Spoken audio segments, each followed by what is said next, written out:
Hi అండి, అందరూ ఎలా ఉన్నారు? ఈరోజు మనం కాలీఫ్లవర్తో పకోడీ ఎలా తయారు చేసుకోవాలో చూసేద్దామండి. ఎప్పుడు ఆనియన్ పకోడీ కాకుండా ఇలా కొంచెం ట్రై చేయండి, చాలా బాగుంటుంది.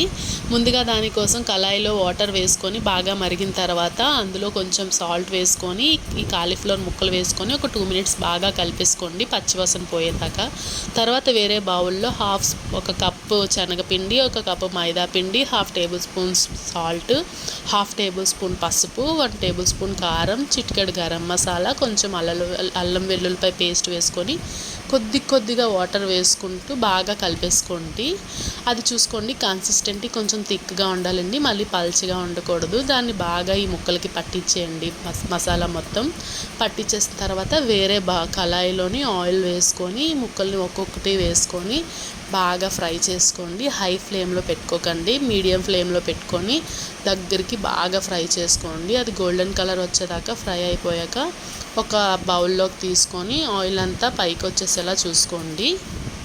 మా బాబు అయితే ఎప్పుడెప్పుడు ఇవ్వాలా అని చెప్పి ఎదురు చూస్తూనే ఉన్నాడండి ఆ ఫ్రై కోసం. వర్షం పడుతుంది కదా, వేడివేడిగా పిల్లలు ఏమైనా తింటారని చెప్పి ప్రిపేర్ చేశాను. సో మీరు కూడా ట్రై చేయండి, తప్పకుండా నచ్చుతుంది. అలానే మీరు కలుపుకున్న మొత్తం కొద్దిగా వేసుకొని ఫ్రై చేసేసుకొని పక్కన పెట్టేసుకోండి. కోడితో టమాటా కెచప్ ఏదైనా కలుపుకొని తిన్నా చాలా బాగుంటుందండి. ఒకసారి తప్పకుండా ట్రై చేసి ఇంట్లో వాళ్ళకి పెట్టి చూడండి. నా వీడియోస్ కనుక మీరు ఇదే ఫస్ట్ టైం చూసినట్టుంటే లైక్ చేసి సబ్స్క్రైబ్ చేసేయండి. ఓకేనండి, థ్యాంక్ యూ, బాయ్ బాయ్.